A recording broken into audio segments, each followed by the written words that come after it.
right, D-Sloss, I got good news. During the commercial break, we were arguing what to do with you.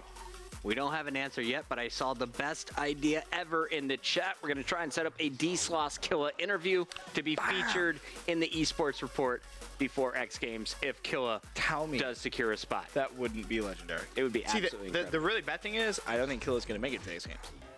So we need at least one D-Sloss makes it to X Games. Imagine that. Like, I could just see, like, that Dan Sloss just kind of walking in like, hey, you didn't make it to X Games, you suck. I'm going to be there. You watching me play. Yo, that would be casting. Woo! All right, back onto the show's topic, though. We are looking for a caster to be at the X Games. So far, we have 5 contestants moving on from show number 1. And here in show number 2, we have 4 already picked out. The first one, I don't know how Benson let you in, but you are coming through. Get Jeweled has made the cut. Maze's Realm, very strong intro. Arrow Landon with a fantastic voice and, in my opinion, the best cast of the day, joined by Schweffy. So we're looking for one more spot, and we got another contestant to look at. This is going to be Jacob D here as contestant number 7. So Jacob. Yo, what is going on, guys? My name is Jacob, and I am bringing you my cast-off introduction. So, this is one of the first times I've ever casted. It's a big old laundry basket. I'm more of a player than a caster, but I really want to get into the gaming community. It's been a dream of mine. Okay. Ever since I started playing Call of Duty back in Modern Warfare 2. Yes, old school represent. It's just I've really just wanted to play video games for a living. Call of Duty's just become one of my favorite video games to play, and I mean, I've just put a lot of time into it. I mean, I've tried to compete in Black Ops 2 because first time I saw competitive was when I saw Nadeshot putting up videos. I heard of him back in Black Ops 1. I didn't know who he was. I thought Optic was just like a sniping clan, which they sort of still are.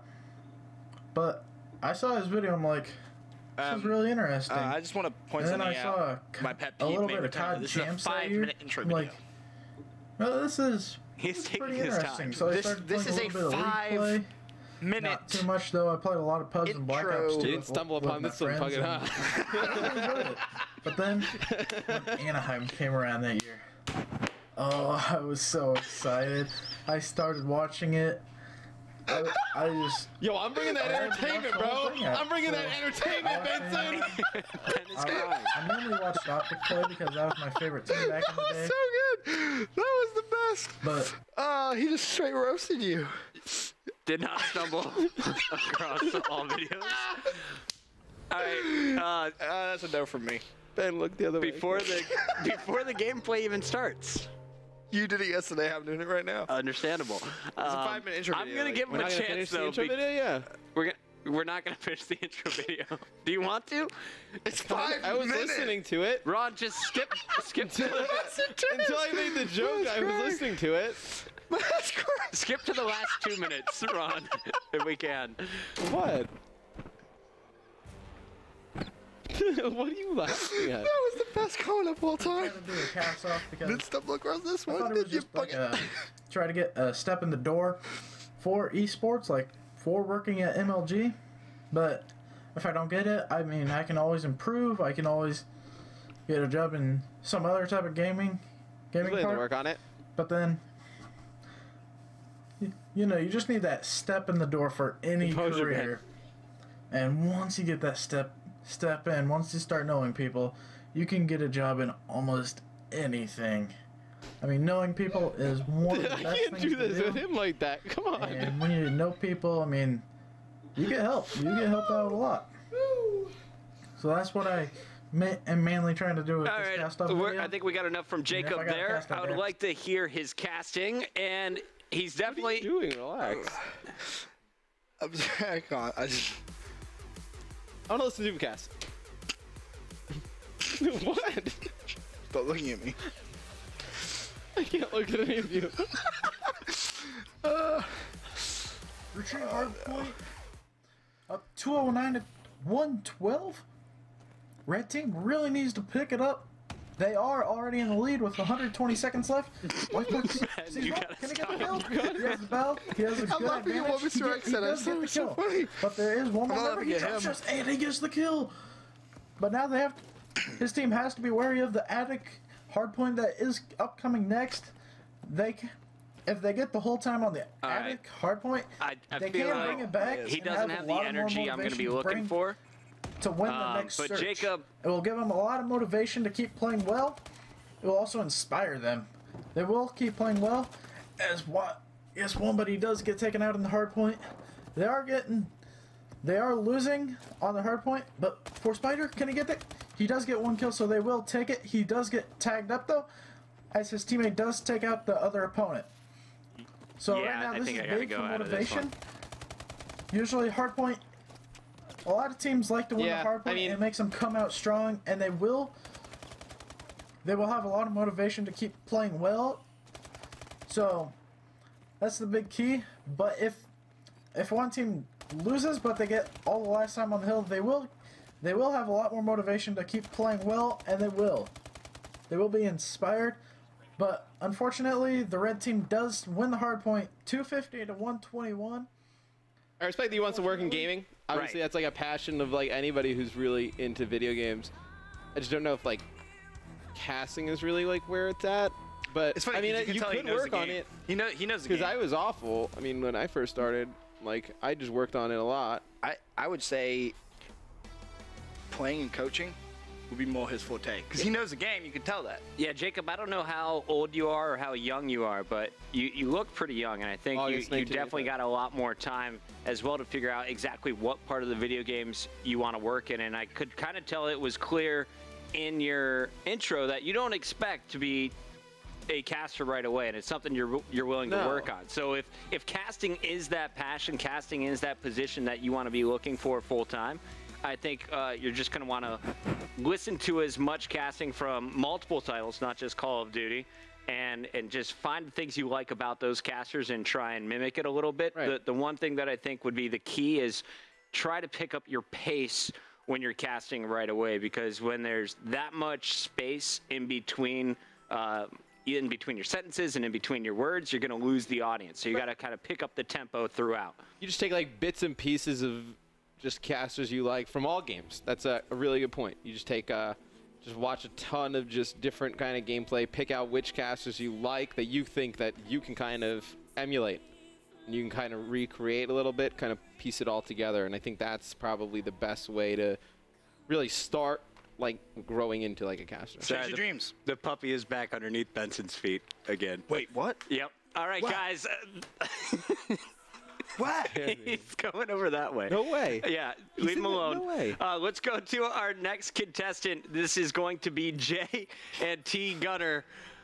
And this is going to be Jay, who works at Chipotle. And he has an afro. He's a very simple man. His intro, I hope, includes a little bit more information than his email bio that he sent in. But this is Jaquan Russell from Vancouver, Washington. How long is this one? Please don't be 5.5 minutes. My name is Jaquan Russell, otherwise known as Jay, and I'm submitting my submission for MLG's The Cast Off 2015 for X Games. And just if you guys are looking at this video, I appreciate it. Thank you. Even though my odds of winning are probably the odds of me putting on a hat. Yeah, that's an afro, and it's really hard to put on a hat, if you can tell. Anyways, you guys should pick me because I'm a really good caster. I'm funny, I'm outgoing, and I'd be a perfect fit for you guys. And I'd probably leave an indent in my hair when I have the headset on, which would be really funny. I don't know. That happens a lot, so It really does. I get called on it, and I don't really care. Happens to everyone. I really want to be a caster. Like Matt's the back of my hair. I've been watching esports since Black Ops 2, since it really became popular. Been playing Call of Duty since Black Ops 1. Started doing the codcasting as a joke in Black Ops 2 with my friends, and they really thought I was really good at it. And I kept doing it, and now I'm finally submitting. This is my first submission. I haven't submitted anything else. All right, and, Jay. Yeah, I just really wanted the chance, and I appreciate you guys looking at my video, and I hope you guys like it. Thank you. Can we get X Games sponsored by Chipotle? I sure hope so. At least our catering should be sponsored by Chipotle. Chipotle tweets, come at us. Speaks well. No.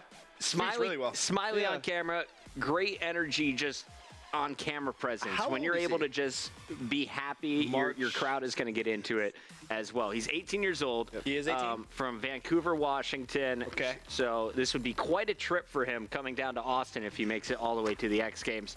Pretty solid intro. The energy wasn't super high, but the body language was perfect for me. And what I really liked was he said he started it as a joke. He was just kind of doing it with his friends, and they gave him some feedback, and he's going to take the chance here to cast off for us now. Let's listen to his gameplay. Round 11, we're going to have TK on your offensive side of things. Neslo, your bomb carrier for TK. It looks like they are going to be going for a B push. The optics, as you see on the mini-map, they are all going to be over that B side. They anticipated this B push from TK when Scumpy taking out Sharp, but Neslo trading the kill on Scumpy, making it a 3v3 situation. Karma with that sniper, going to see if he can trade the kill. Doesn't look like he's going to be able to. Neslo slipping away bottom B right now. Looks like TK going for that B push still, but Optic all over it. But no, TK going for a rotation on A. No, I like this play out of TK.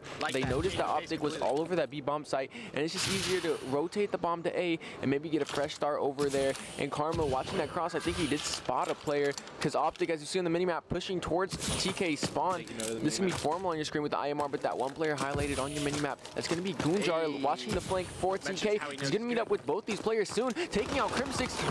Formal one shot, but Formal taking out Goon. A big play from Formal right there, picking up that kill, making a 2v2 instead of a 1-on-3. A big kill. Neslo putting down your bomb for TK. Karma not going to see anything with that sniper. Bomb is going to be going down. Neslo going to be spotted over mid-map. The big gunfight from Formal and Neslo, but Formal winning that one. Now a 2v1. All up the Theory right now. Karma going to have a player to his left. That's going to be Theory.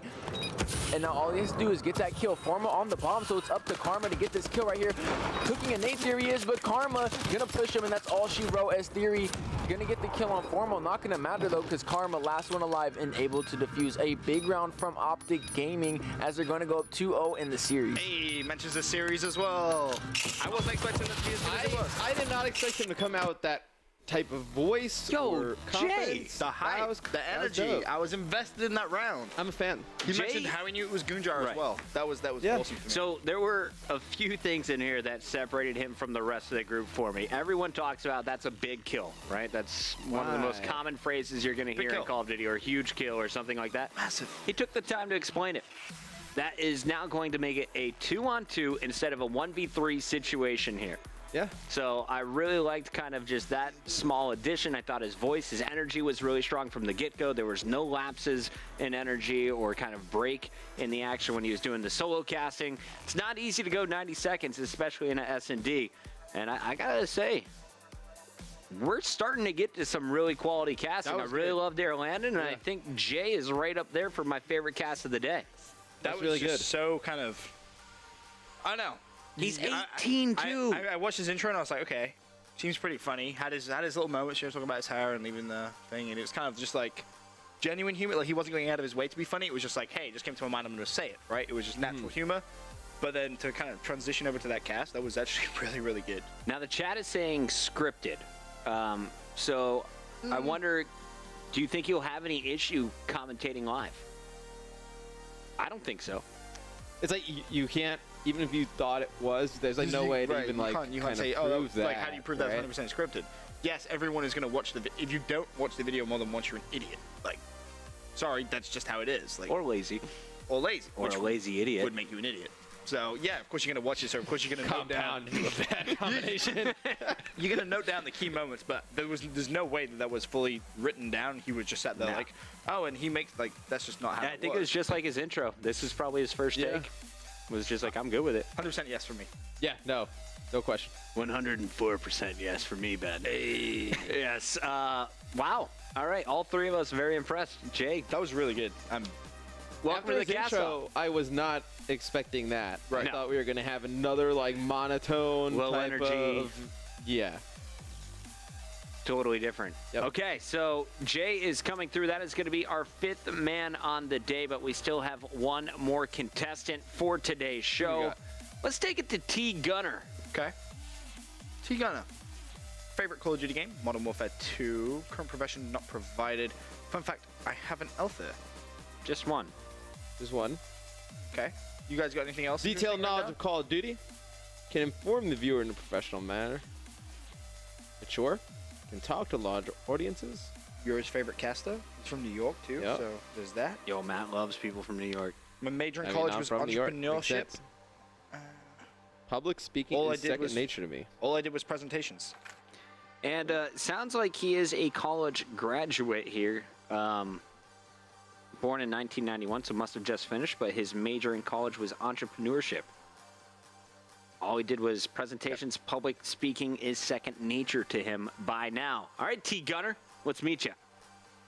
What up, YouTube? My name is Tom, aka T-Gunner, and this is my submission for MLG The Cast-Off. Now, Puckett, Benson, Mr. X, I know you guys like to be entertained. I'm not going to do anything too crazy. I just hope to impress you with my COD knowledge and my casting Do ability. something crazy. I started playing Call of Duty during Call of Duty 3, and I became a fan know of you want us to competitive be during entertained, Black but Ops I'm not 2. gonna do that. Now, I look at Call of Duty from a very analytical standpoint, and in my mind, Call of Duty is partially a game of checks and balances and sort of a trade-off system. Now, what do I mean by that? Let's say you're using double nades. I should be using the perk Flak Jacket. If you're using a lot of stuns and EMPs and uplink, I should be using the perk Hardwire, but I have to trade off using one of my two main perks, which is Blast Suppressor or Toughness.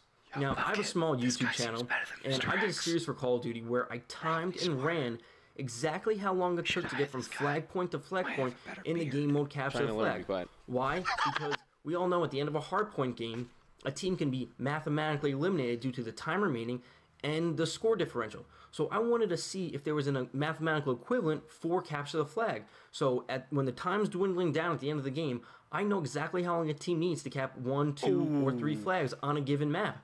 Now, this second layer of detail, this meta of the game, is very important. And even though I'm not speaking to the largest audience on my YouTube channel, I know that it's important to display this information to them very accurately and clearly. And potentially having to do this to first-time viewers at the X Games is extremely important. Now, I hope you guys enjoy my cast. Thank you for this opportunity. Dude, that was awesome. That's exactly what I want to hear.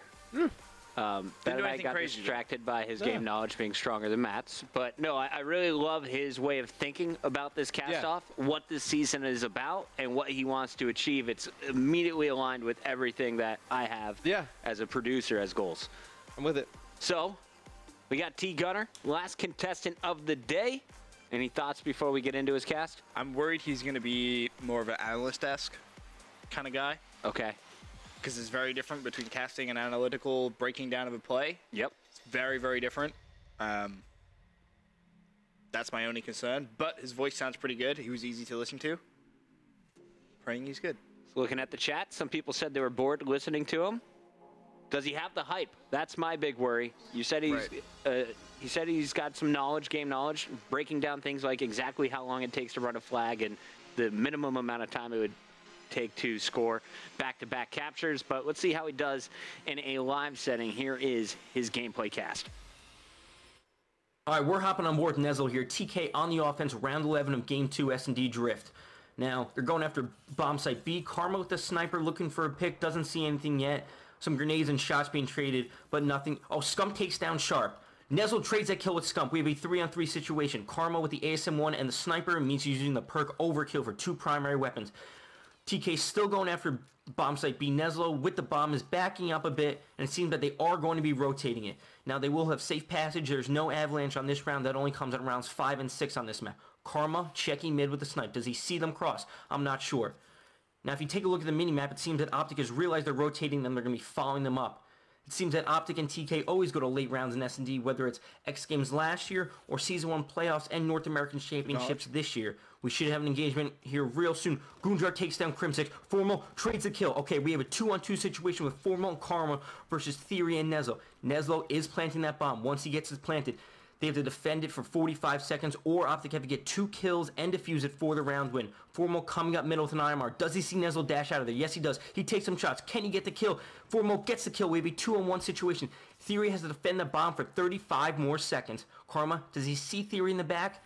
I think so. If you take a look through COD vision, Formal looks to be defusing that bomb. Theory challenges. Karma's challenging. Theory doesn't get the kill. And that, oh, the grenade takes out Formal, who's defusing the bomb, but Karma gets the kill. Optic's going to go up 2-0 in this league match in Season 2, brought to you by MLG.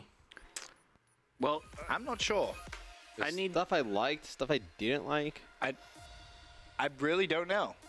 That was really strange. So he finished, I guess, not even his finish. His finish was a little weak. His start was really intro was pretty strong, then it got weak, and then it got strong again.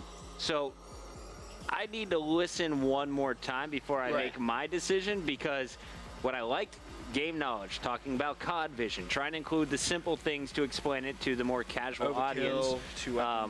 35 seconds left to defend this bomb. A little bit of history as well between the two teams. Always seems to go to round 11 OGTK. So there's some good points in this. Delivery is my biggest concern here. Energy was there, and then it was gone, and then it was there, and it was gone. I need to listen to it one more time. All right, we're hopping on board with Nezlo here. TK on the offense, round 11 of Game 2 S&D Drift. Really good. Now, they're going after bomb site B. Karma with the sniper looking for a pick. Doesn't see anything yet. Some grenades and shots being traded, but nothing. Oh, Scump takes down Sharp. Nezlo trades that kill with Scump. We have a 3-on-3 situation. Karma with the ASM-1 and the sniper means he's using the perk Overkill for 2 primary weapons. TK still going after bomb site B. Nezlo with the bomb is backing up a bit, and it seems that they are going to be rotating it. Now, they will have safe passage. There's no avalanche on this round. That only comes in rounds 5 and 6 on this map. Karma checking mid with the snipe. Does he see them cross? I'm not sure.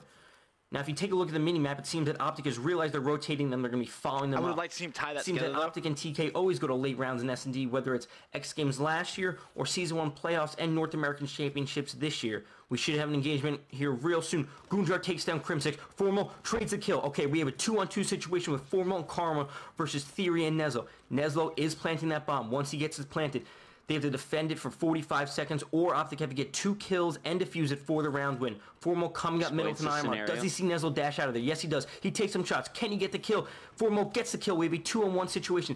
Theory has to defend the bomb for 35 more seconds. Karma, does he see Theory in the back? I think so. If you take a look through COD vision, Formal looks to be defusing that bomb. Theory challenges. Karma's challenging. Theory doesn't get the kill. And that, the grenade takes out Formal, who's defusing the bomb, but Karma gets the kill.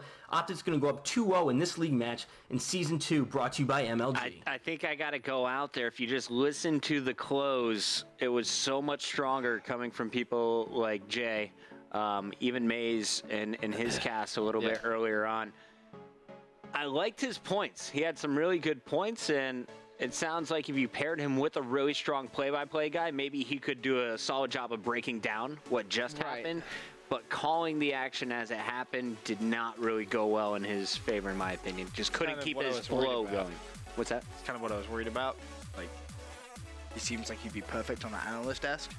Because, in all honesty, I think when he did that submission, he was worried. Because he wanted to show that he knew the game so much that he kind of he kind of like overdid it a little bit to the point where it was like, okay, I get it, kind of know what's going on. I know Overkill. And then there's things like, the one thing which really caught me, and I don't know if you picked up on this, but when he said, did Karma see him? I don't think he did. Then he stopped. And he goes, Optic are now going to start to rotate. You need to tie that together as, yep. He definitely saw them. You can now see on the minimap, Optic starting to try and re-rotate or out-rotate TK. You want to tie those things together, taking a pause and not mentioning anything, just kind of made him seem like he didn't know what he was talking about. Because he was like, I don't think he saw him. Optic's now going to rotate. They wouldn't go that way if he didn't see them going the other way. Yeah, that was just one thing, but that's a really minute, small thing, obviously, but it was just something which I picked up on. Yeah. It's tough to fake like you haven't seen the video when I know you've seen the video, because he threw in the Optic comment and kind of their past history at X Games and whatnot in a lull. There was one real small lull in the game before Goonjar pokes out, and he tried to fill that gap. So I appreciate the attempt there, but it wasn't a smooth transition. It was like you're trying to cram in there. That would have been better at the beginning of the round. Like the beginning of the round starting. Exactly. Round 11, Optic TK, so much history between these two teams. Round 11's at, X Games, MLG Open, whatnot, and then get into the round. And also the reactions when Scump gets the first kill and then is traded. I felt like he was trying to set it up like he didn't know it was coming, but then it just came across forced and uncomfortable. T-Gunner, I think you got the game knowledge. I think you got the right approach, thinking about the more casual audience. I don't think I can advance you to the next round, though, to compete for one of my key positions as a lead caster at the X Games.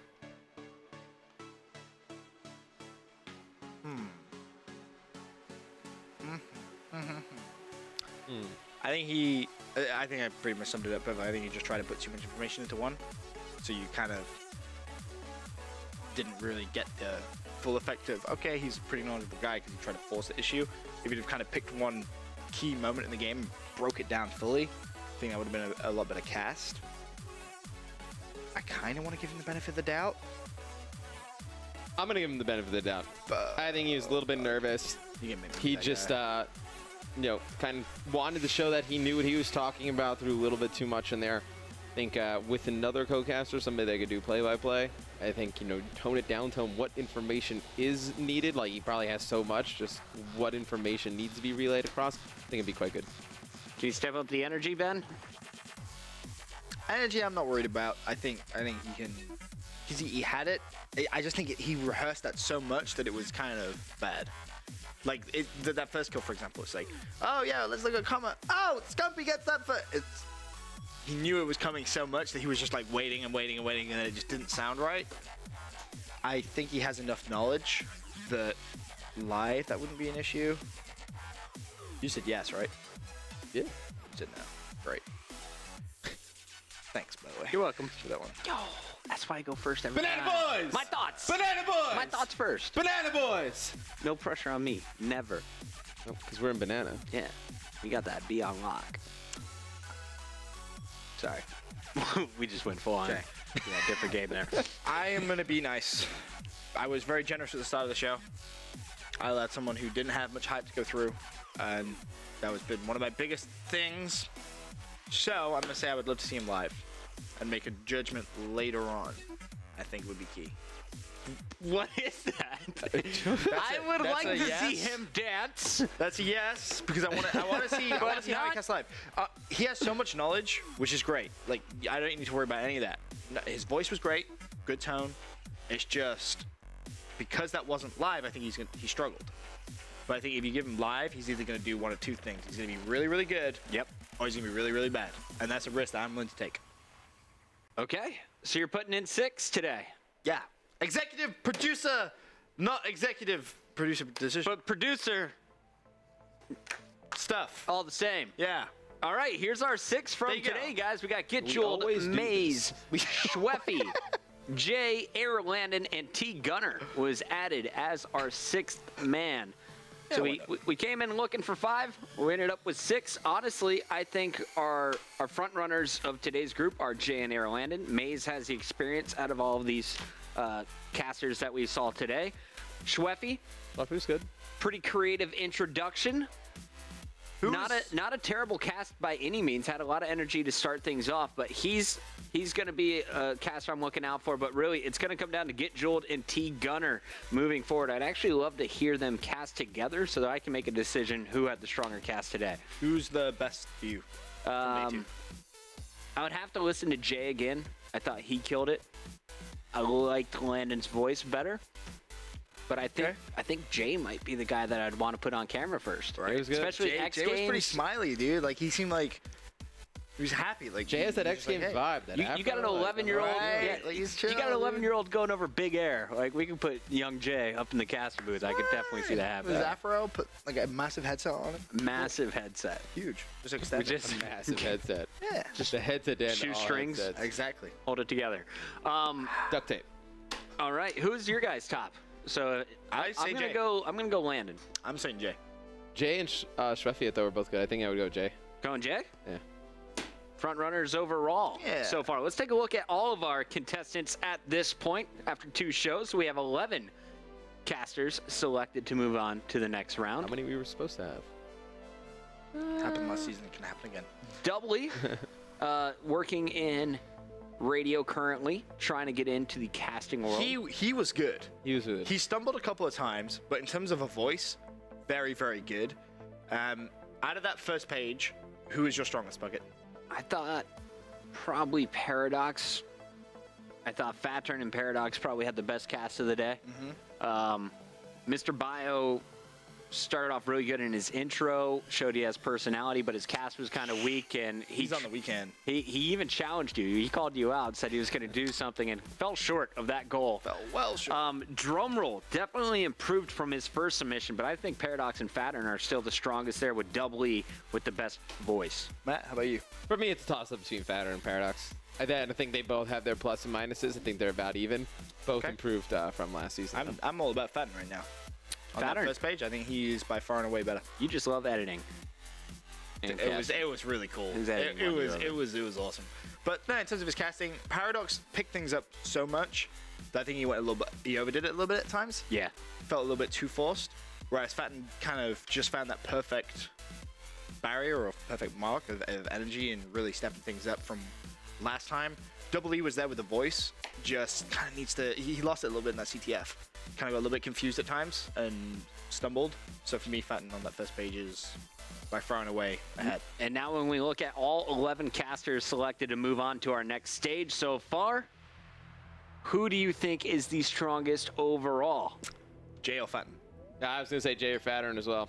I actually put Landon and Jay above Fattern right now. Really? I'm putting them both there, and I think Schweffy is right behind Schweffy, Paradox I think, is in my right top there 5. as well. Schweffy, I think, is right there as well. I think Schweffy's cast is pretty good. Not feeling the Schweffster. No, I feel Schweffy. Schweffringhouse? Schwefflinghouse. I'm just thinking about the lower thirds, man. There's going to be some typos. There's going to be some typos with a name like that. All right, so those are our first 11 contestants. Moving on to the next round of the cast-off, we have one more day of caster selections. Our final submission period is going to close out. That's going to come in next Tuesday right here on MLG.TV. We want to thank everyone who tuned in to the cast-off. Let us know on Twitter, guys. Who do you think is your favorite caster that you've seen so far? Use the hashtag #TheCastOff, and, of course, tag us, Benson_EU, Matt Mr. X, and, of course, I'm MLG Puckett. You guys can catch us live all the time right here on MLG.TV/ESR. Coming up next, though, we're going to be talking about UGC. There's a big event going down up in Canada this weekend. We'll show you the bracket, who's playing, and give you our thoughts of who we expect to make it into that championship match. Don't go anywhere. We'll be right back.